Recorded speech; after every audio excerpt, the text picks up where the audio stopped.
तो लगाने के बाद फिर उतने में स्टूडेंट आपने सारी चीज़ें लिख लेनी है। सारी चीज़ें लिखने के बाद मतलब यानी कि जो आपने पढ़ाना है, अब क्या करना है, आपने एक पैराग्राफ लिखा, कोई भी पैराग्राफ लिखा जिसकी आपने रीडिंग करवानी, उसके नीचे ही उस पैराग्राफ में से एक्सरसाइज में से चेक कर लेना है आप लोगों ने कि उस पैराग्राफ में से शॉर्ट क्वेश्चन कौन सा बनता है, एमसीक्यूज कौन सा बनता है, वो नीचे लिख लेना आपने।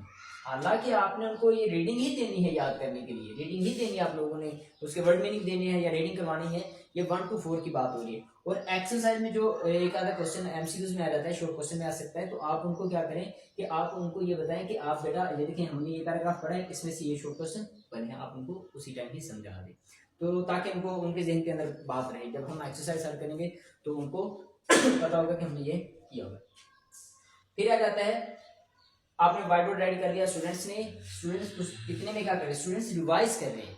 आप व्हाइट बोर्ड रेडी करने के दौरान आप बार बार मतलब बच्चों को चेक करेंगे कि बच्चे को लड़ तो नहीं रहे, झगड़ तो नहीं रहे, कि मसला मसाइल तो नहीं किसी भी तरह का, ताकि आप व्हाइट बोर्ड भी रेडी करें और स्टूडेंट रिवाइज कर लेंगे। ठीक है, अब रिवाइज करने के बाद आपने क्या करना है, होमवर्क चेकिंग करना होता है और साथ में आपने लिसन करना होता है, मतलब सबक सुनना होता है।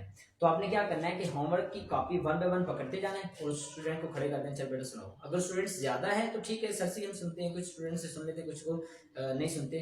तो अगर आपको लगता है कि आप इजीली उनको कवर कर सकते हैं तो आप स्टूडेंट को खड़े करते रहें और चेक भी करते रहें और साथ में सुनते रहें। ये नहीं है कि आप पहले सबक सुनने अलग से बाद में अलग से चेकिंग करें, ऐसा वैसा सिस्टम रखें। 1 by 1 उधर आप लोगों को पता भी चल रहा है कि बच्चा क्या सुना रहा है आपको, और आप लोग उधर सुनते रहें, करवाते रहें। हाँ, उसके बाद जब आपको लगे कि पूरी क्लास ने सबक सुना दिया है, अच्छा सुना दिया तो गुड है, नहीं सुनाया तो फिर आप उनको थोड़ा सा समझाएं, उनको थोड़ा सा मोटिवेट करें और उसके बाद नेक्स्ट आप अगले स्टेप पर चलें। नेक्स्ट हो जाता है हमारे पास, ये हो गया हमने उसके बाद आपने उनको जो लिखा हुआ मटेरियल है वो आपने टीच कैसे करना है। अब टीच करने का मेथड ये होता है कि देखिए जी मैं आपको एक बात समझा देता हूँ, 1 to 4 क्लास होती है, इसमें रीडिंग और राइटिंग का बड़ा इशू होता है।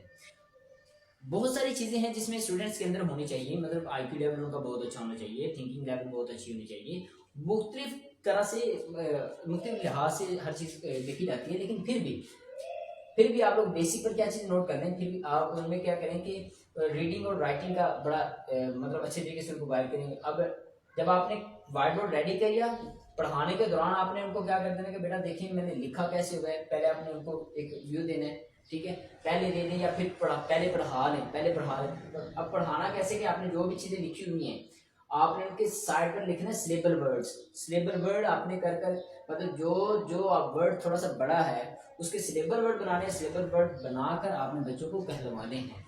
पूरी क्लास वो पढ़ेगी सुनाएगी तो ऑटो ही उनको याद होना शुरू हो जाएंगे। ठीक है, ये आप लोगों ने ऑलरेडी पहले सारी चीजें रेडी कर दी ताकि आप लोगों के लिए भी इजी हो जाए।